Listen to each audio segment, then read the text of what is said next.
Alors bonjour, bienvenue en ce 25 décembre. Le sujet aujourd'hui est le télescope James Webb qui a été lancé ce matin. Alors, je suis ici à Toronto, au Canada. Il a été lancé à 7h20 ici, donc c'est à peu près vers 11h20 en France et puis un peu partout à travers le monde, il y avait différents temps. Voyons voir. Le télescope James Webb est un télescope qui est spatial. Donc, ce n'est pas un télescope qui est sur la planète, mais qui a été lancé dans l'espace. Et voyons voir pourquoi il y a des avantages à cela. Si nous avons notre petite Terre ici, comme ceci, et que nous avons ici un télescope qui veut aller regarder les étoiles dans le ciel, ce qui est à considérer, c'est qu'il y a une atmosphère sur notre planète. Ça veut dire que, en passant, ce n'est pas un dessin à l'échelle, nous avons la lumière qui vient de notre étoile, qui arrive ici pour notre planète. Par contre, il y a une atmosphère ici. Donc, je vais changer de couleur. On a la lumière qui vient des étoiles. Il y a ici diffusion possible ici, dans l'atmosphère. Donc, les images qu'on reçoit ne sont pas les plus claires. Maintenant, gardez en tête qu'un des mots qui est utile en astronomie et qui est un problème pour les astronomes, c'est ce qu'on appelle la pollution par la lumière. Alors, ceci, qu'est-ce que c'est? C'est lorsqu'on a notre société avec des lumières qui illumine nos routes, nos villes. Ceci envoie de la lumière vers dans notre espace, mais aussi dans l'atmosphère. Et ceci entre en compétition avec la lumière des étoiles qui vient de l'espace. Donc, nous avons essayé de trouver des moyens. Il y a des télescopes qui ont été mis en altitude. Il y a d'excellents observatoires sur les îles d'Hawaï, parce qu'on se retrouve dans le milieu du Pacifique. Moins de lumière des grandes villes, des continents, bien sûr. Et la nuit, c'est fantastique, il y a moins ou peu de pollution là-bas. Alors la question est pour dire, OK, si les télescopes sur la planète sont fantastiques, mais on veut améliorer la situation, on veut envoyer des télescopes dans l'espace. Un télescope qu'on a envoyé il y a quelques années, c'est le télescope Hubble. Le télescope Hubble a été envoyé il y a plusieurs années. Oh, j'étais à l'école, je pense que ça doit faire 20 à 30 ans qu'il a été envoyé dans l'espace, avec un miroir qui réfléchit, avec un diamètre d'à peu près 2 mètres. Ils nous ont donné des photos qui ont été fantastiques depuis ce temps. Maintenant, avec l'âge, le télescope Hubble a eu des hauts et des bas. Il y a eu des difficultés de lentilles, il y a eu des problèmes de gyroscope, il y a plein de choses qui sont arrivées. Par contre, c'est un appareil qui est fantastique. Ceci est à peu près la grosseur d'un petit autobus, qui est quand même assez gros. Un autre type qu'on a envoyé, c'est un autre télescope qu'on appelle MOST. C'est un petit télescope qui est électronique. C'est un appareil qui est canadien. C'est à peu près la grosseur d'une valise et les gyroscopes permettent à ce petit appareil d'enligner ou de s'aligner avec l'étoile qu'ils veulent voir. Maintenant, l'avantage de ceci, ça fait partie de ces micro-satellites dans lesquels ils sont beaucoup plus petits. On a des panneaux solaires qui nous permettent de nous donner des photos qui sont digitales. Excellent produit. Maintenant, ceux-ci sont en orbite autour de la planète. Ça veut dire qu'il n'y a pas toujours, il ne fait pas toujours jour ou pas toujours nuit à la même place. Il y a des orbites, il y a la Lune. Donc, il y a plusieurs choses qui arrivent qui nous donnent d'excellentes photos, mais quand même, il y a des temps où il pourrait y avoir de meilleures photos en plus. Donc, nous nous sommes dit, comme humains, est-ce possible d'envoyer un télescope le plus loin pour nous donner de meilleures photos encore? Alors, la question est la suivante. OK, si on envoie notre satellite plus loin, Ça veut dire que la gravité de la Terre sur cet appareil diminue. Donc, il faut trouver un moyen que, premièrement, l'appareil est mis dans l'espace sans problème. Deuxièmement, il y a des communications qui doivent se faire facilement entre la Terre et ce télescope. Il doit ne pas être trop cher. Il doit être assez petit pour qu'on puisse l'envoyer dans l'espace. Autre chose, on ne veut pas qu'il y ait des interférences avec l'orbite de la Lune ainsi que l'attraction gravitationnelle du Soleil. Donc, tout ceci a été mis ensemble pour faire cette idée du télescope James Webb. Alors, voyons voir.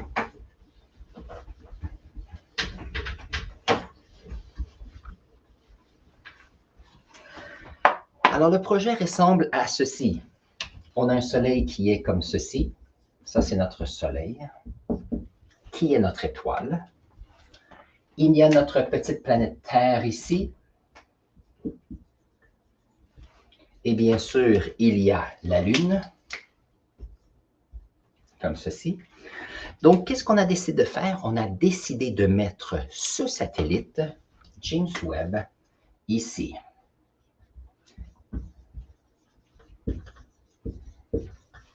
OK. Donc, on a le Soleil. Alors, ça ici, là, il y a à peu près 150 millions de kilomètres. Donc, on a quand même une bonne distance de notre Soleil. On a ici une distance entre notre planète et le télescope ici de 1,5 million de kilomètres. Ça veut dire que ce télescope est à une distance plus loin de la Lune. Maintenant, pourquoi est-ce qu'on a décidé ce point? Ça, c'est quelque chose qui est fantastique ici. N'oubliez pas que nous avons de l'énergie qui vient du Soleil. Nous avons aussi le fait que le satellite ici fonctionne avec l'énergie solaire. Donc, il ne peut pas vraiment être directement derrière la Terre parce qu'on veut maximiser l'énergie solaire qui arrive. Alors, qu'est-ce qui va arriver? C'est que ce petit satellite, qui est un satellite qui est fait par les humains, qui est notre télescope, aura une orbite qui ressemblera à ceci. Donc, j'ai trouvé que c'était intéressant comme idée. Donc, voyons voir si je peux faire... Est-ce que je peux faire un dessin plus gros? Je vais faire le dessin plus gros pour que ça soit plus facile à voir.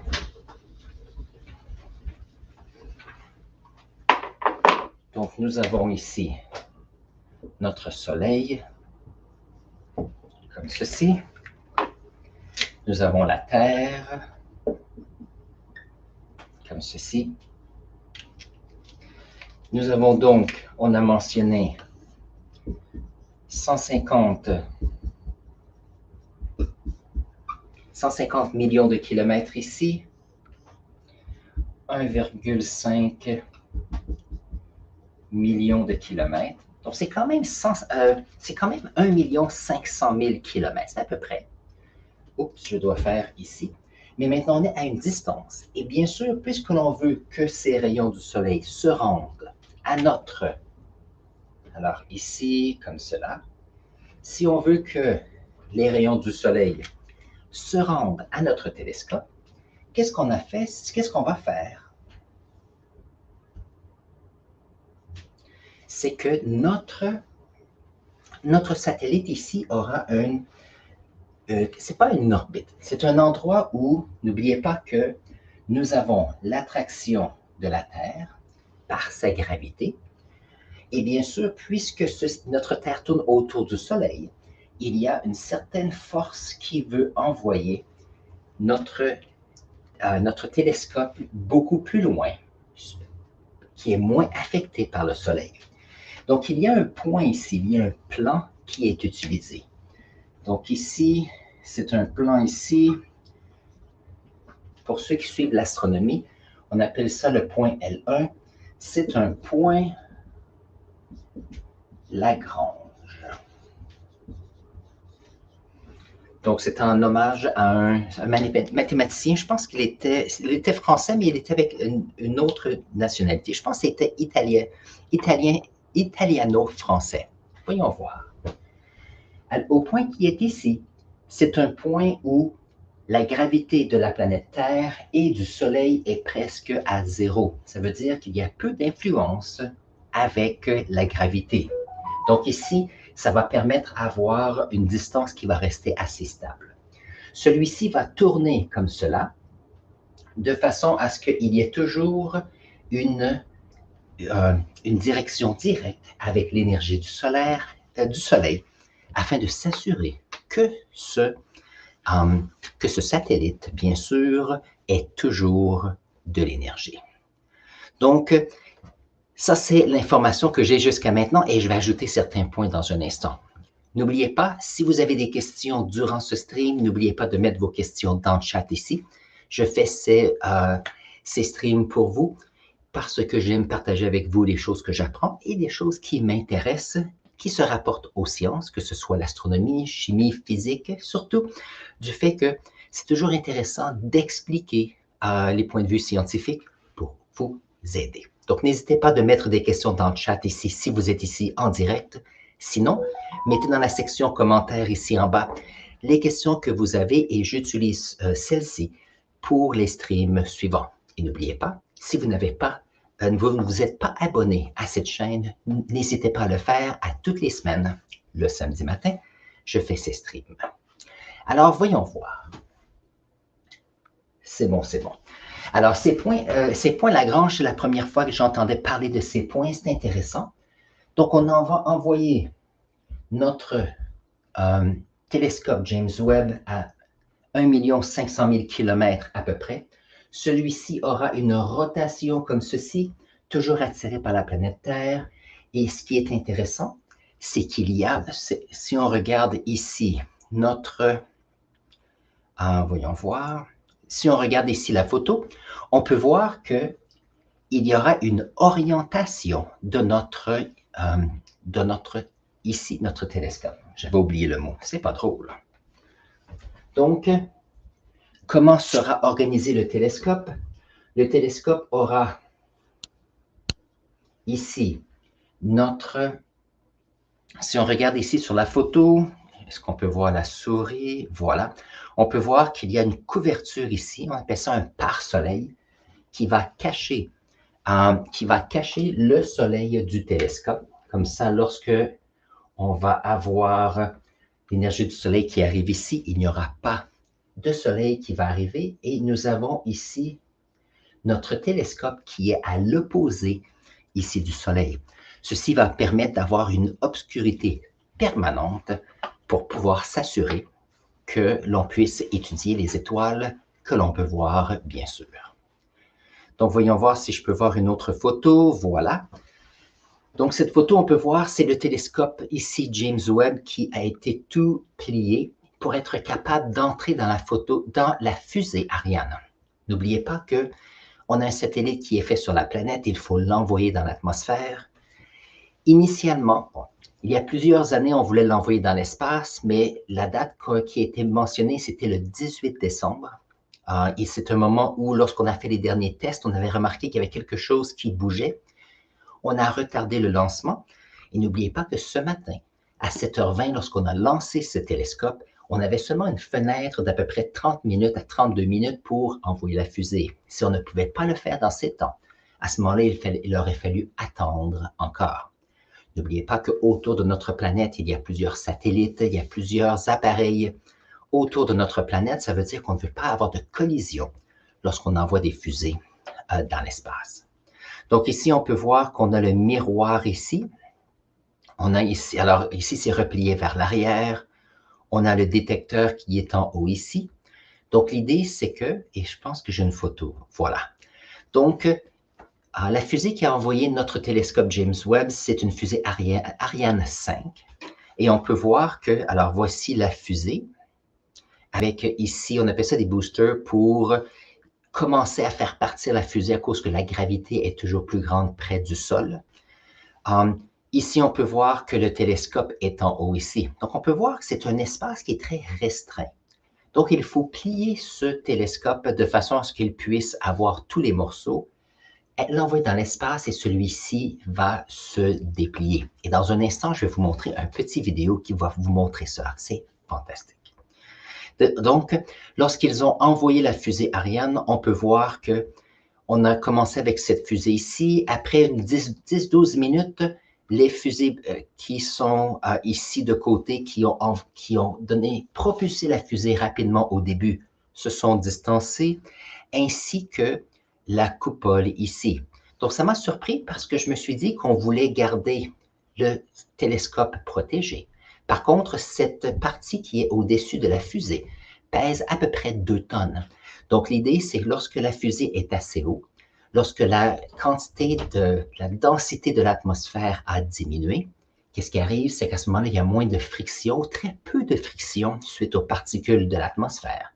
Donc, on a laissé ces fusées qui donnent ces boosters, ils sont partis, la coupole est partie, et à ce moment-là, on s'est retrouvé avec la fusée du centre ici et notre télescope. Donc ça, c'était fantastique. Voyons voir. Alors ici, voyons voir. Ah oui, voilà. Tout à l'heure, je parlais du télescope Hubble. Ça ici, nous avons un miroir réfléchissant qui était de à peu près 2 mètres. Ici, on peut voir le miroir principal du télescope James Webb. Beaucoup plus grand, ça va nous permettre de pouvoir capter beaucoup plus de lumière et voir des images plus précises, mais ça va nous permettre de voir aussi des étoiles qui sont beaucoup plus loin. Donc ça, c'est intéressant. Voilà, voilà. OK. Donc ici, je sais que c'est en anglais ici, je vais parler un peu de ce qui se passe. Donc ici, on a notre petite planète ici. On peut voir que à l'intérieur des 2 premières heures, quelques petites choses ont été faites. La fusée a été envoyée dans l'espace. Notre télescope s'est détaché de la fusée. On a rapidement mis les panneaux solaires parce qu'on a besoin de l'énergie solaire pour pouvoir commencer à déployer ce télescope. Donc, quelques petites photos. Donc, ça ici, ça montre un peu l'écran et l'échelle de cet écran, de ce pare-soleil. Et on peut voir ici un scientifique ou une scientifique. Et j'ai un petit vidéo qui est ici, voilà. Donc ça, c'était fait par, alors il y a une chaîne ici qui s'appelle James Webb Space Telescope. Donc ça, c'est un petit montage qui a été fait le 12 novembre. Donc je veux quand même, donc pour les droits d'auteur, voici, c'est fait par James Webb. Voyons voir, ils font le déploiement. Est-ce que je peux faire? Voilà, ils font le déploiement du télescope. C'est fantastique. Donc, l'image va s'améliorer dans un instant, vous allez voir. Oups, est-ce que c'est possible? Voyons voir. Non, c'est bon. Donc ici, nous avons notre télescope. On peut voir que les panneaux solaires se sont rapidement ouverts sur un côté. Et à ce moment-là, ils ont commencé à déployer. Donc ça ici, c'est notre première partie du pare-soleil.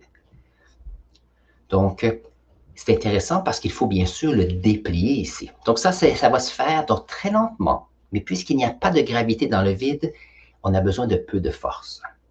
Alors, quelques écrans solaires supplémentaires. Et nous avons ici le pare-soleil qui se déplie tranquillement. C'est un pare-soleil qui est fait de matériaux qui est réfléchissant. Comme ça, ça va moins réchauffer. On peut voir ici le déploiement. Et ici, on a une surface à peu près grande comme un terrain de tennis. Voilà, donc ça, c'est le pare-soleil. Comme ça, le télescope sera toujours à la noirceur. Maintenant, une fois que ça c'est fait, il y aura le déploiement ici. Alors ça ici, c'est le récepteur qui va recevoir, bien sûr, la lumière réfléchie. Nous allons avoir, bien sûr, les 2 petits côtés qui vont s'ouvrir. Et comme ça, nous allons avoir notre télescope complété. Donc, le télescope est dans l'espace. Il y a encore plusieurs choses qui doivent se passer. Donc, ici, on peut voir le télescope toujours du côté de la noirceur. Comme ça, on sera capable de voir la lumière des étoiles 24 heures par jour, heure de la Terre, bien sûr. Donc, ça, c'est intéressant. Donc, voyons voir. c'est ça. Donc ici, le dessin montre que ça va prendre plusieurs jours pour le déploiement. Alors ici, qu'est-ce qui va arriver? Aussitôt qu'on va arriver à ce point où on est à la limite, où il y a un peu d'attraction de la planète, mais pas influencé ou peu influencé par le Soleil. Et on a ici, à cet endroit, est-ce que c'est L1 ou L2? Ça, c'est une excellente question. Donnez-moi un instant. J'ai fait une petite recherche justement sur ceci. Juste parce que je veux le trouver, je ne le trouverai pas. C'est peut-être le point L2. Je pense que le point L1 doit se retrouver. Oh, c'est peut-être L2. Je m'excuse. C'est le point L2. Donc ça, c'est la planète Terre. Le point L1 est ici. Alors, le point en haut, il y a, et je peux enlever ici notre... Voilà. Donc, le point L1, c'est le point où la Terre a une gravité sur ce point, mais on a aussi le Soleil. Donc, c'est ce point entre les deux où il y a peu ou pas de forces qui sont ici. Par contre, mettre le point ici, beaucoup plus près, beaucoup plus chaud. Et aussi bien le mettre un peu plus loin avec une rotation comme cela. Donc, ça, c'est notre télescope James Webb et je suis très fier de nos scientifiques qui ont fait cela. Bonjour, chiffre alphabet, je suis content de vous voir aujourd'hui. Bon, joyeux Noël à vous aussi, donc pour tous ceux et celles qui célèbrent la journée de Noël, c'est une journée fantastique. Donc, notre petit télescope James Webb, et je vais le remontrer ici avec la photo, ça c'est un peu un cadeau de Noël pour nous. Il a été envoyé finalement dans l'espace. Donc ça, c'est le premier sujet que je voulais faire aujourd'hui. Et bien sûr, je ne sais pas, ici, chose intéressante pour Noël, même si c'est le mois de décembre, il pleut aujourd'hui. Donc nous avions un peu de neige pour Noël il y a quelques jours. Mais si on regarde, on se retrouve surtout avec du gazon un peu partout. Peu ou pas de neige, il y a sûrement sur le côté des chemins. Mais si je regarde, il y a une école près de la maison et on a du gazon partout. C'est un peu étrange pour moi. Je parle à mes parents qui vivent à Québec et qu'ils ont à peu près une vingtaine de centimètres de neige. Et ça, c'est toujours intéressant pour Noël, de point de vue de mes traditions. Alors voilà. C'est ça. Alors, chiffre alphabet, si tu as une question, ça me fera plaisir de répondre à celle-ci. Tu peux la mettre dans le chat ici. Pour ceux qui ont des questions en rediffusion, n'oubliez pas, vous les mettez dans la section commentaires en bas et j'utilise vos questions pour les streams. C'est toujours important. Voilà. Vous allez voir que dans la section description ici de cette vidéo, je vais mettre un lien avec... alors, il y a une publication qui était sur papier, maintenant c'est en ligne, qui s'appelle Le Monde. Et c'est eux que j'ai regardé ce matin pour voir le lancement de ce télescope. Maintenant, il y avait aussi un invité qui parlait d'exoplanètes. Donc, je vais parler un peu d'exoplanètes aujourd'hui. Un autre sujet de point de vue astronomique qui est intéressant. Mais n'oubliez pas que si vous voulez, vous pourrez aller voir cette diffusion, mais je vais vous donner en gros les points intéressants ici. Donc, voyons voir.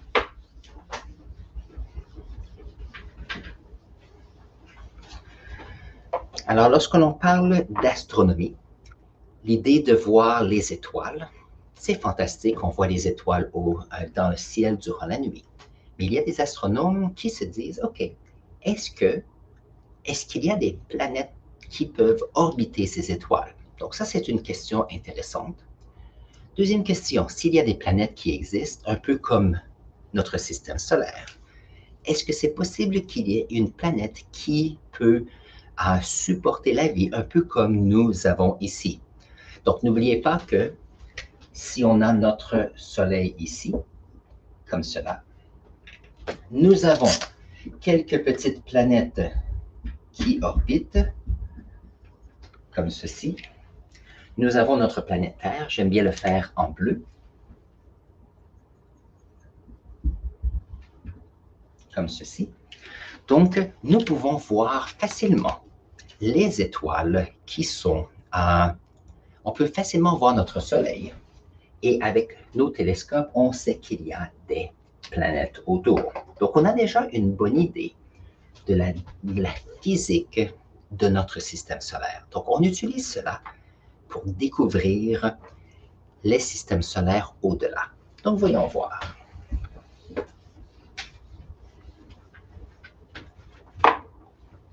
Donc, si nous avons ici notre petite Terre et que nous avons une étoile qui est ici, donc ici, je le fais ce n'est pas à l'échelle, bien sûr. Nous pouvons être à des millions d'années-lumière, donc très, très, très loin. Donc ici, il y a quelque chose qui est intéressant. Premièrement, il y a de la lumière qui part de cette étoile et vient notre petite planète.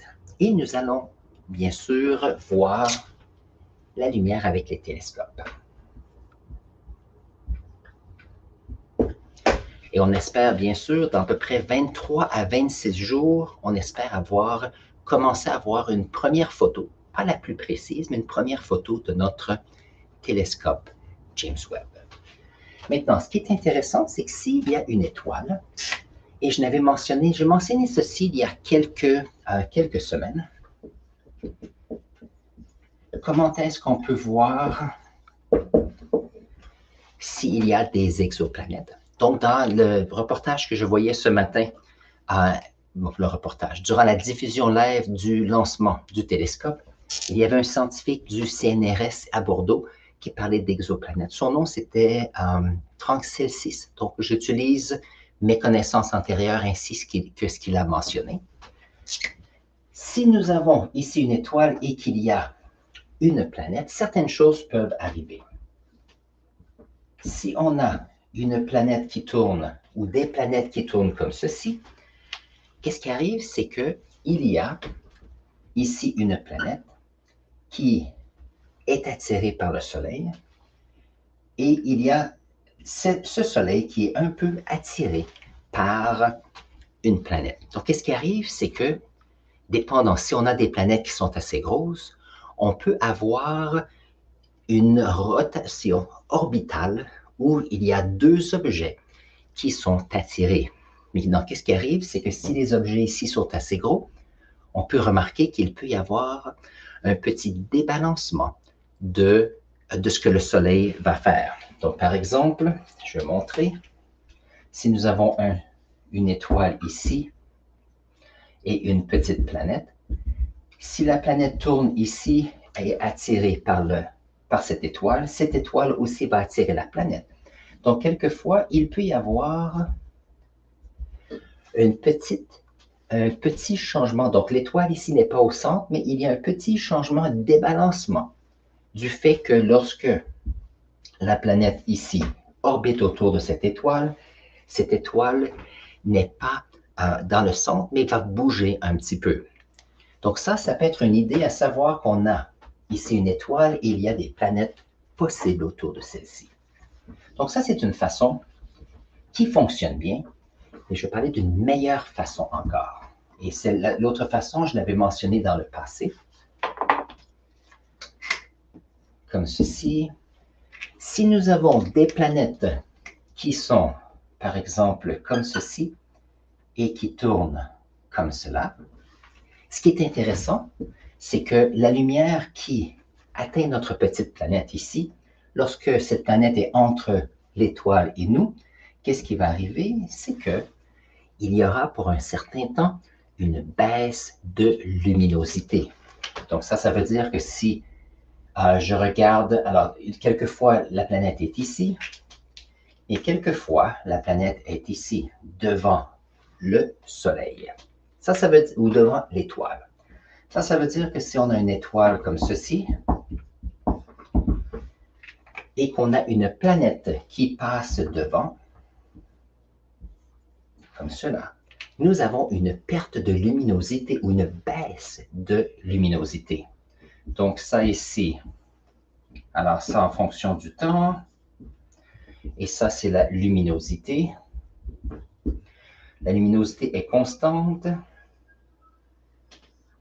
Et il y a une baisse ici de luminosité de cette étoile. On peut voir encore cette étoile parce que la planète est toujours plus petite que l'étoile. Donc, il y a une baisse de luminosité.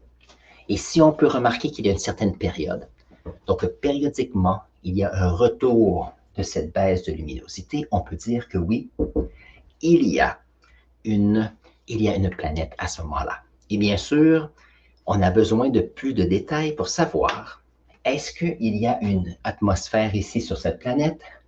Possiblement, on a besoin de données, et c'est ça que le télescope James Webb va nous montrer.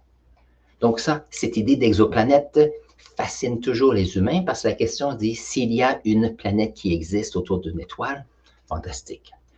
Est-ce qu'il peut y avoir un environnement propice à la vie comme nous la connaissons ici sur la planète Terre, donc où l'eau est sous forme liquide un peu durant l'année?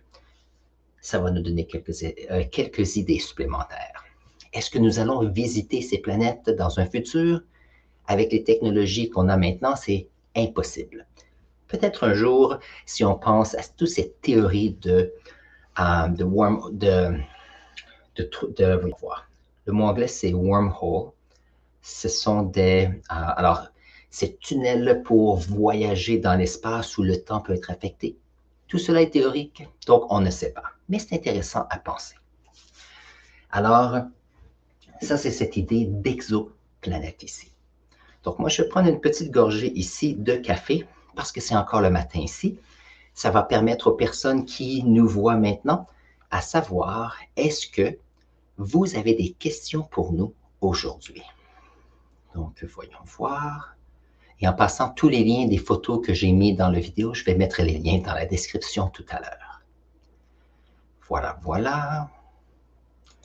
Donc, moi, je veux voir ici s'il y a des questions ici qui se rapportent. Je sais que c'est Noël, donc joyeux Noël à vous. Je sais qu'il y a des personnes qui possiblement célèbrent cette fête. Peut-être que vous êtes encore en pyjama ce matin ou cet après-midi, ça va. Je me suis dit que aussi bien garder notre routine de Noël. Et moi, je vais m'amuser aujourd'hui parce que c'est encore le matin, il y a plein de choses à faire encore. Voilà. Donc, c'est un stream qui sera plus court aujourd'hui parce que je ne savais pas s'il y avait beaucoup de personnes qui allaient venir aujourd'hui. Il y a Chiffre Alphabet qui est avec nous. Excellent. Si tu as une question, ça me fera plaisir de répondre à celle-ci. Et sinon, dans quelques instants, probablement que je vais vous laisser aller pour passer du temps peut-être avec vos amis, votre famille en cette journée de Noël.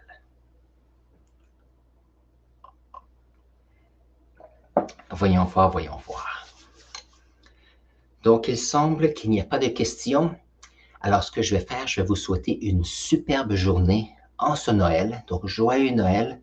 La semaine prochaine, ce sera le 1er janvier, la première journée de l'année 2022. Je serai ici. Je ne sais pas si ce sera une session, un tutorat de 1 heure. Ça va peut-être être 30 minutes, dépendant les questions ou comment ça va. Mais l'idée, c'est que je suis ici pour vous, pour partager des sciences et ça me fait toujours plaisir d'être ici pour vous. Alors sur ce, passez une excellente journée et je vous souhaite et j'ai hâte de vous revoir la semaine prochaine. Alors au revoir.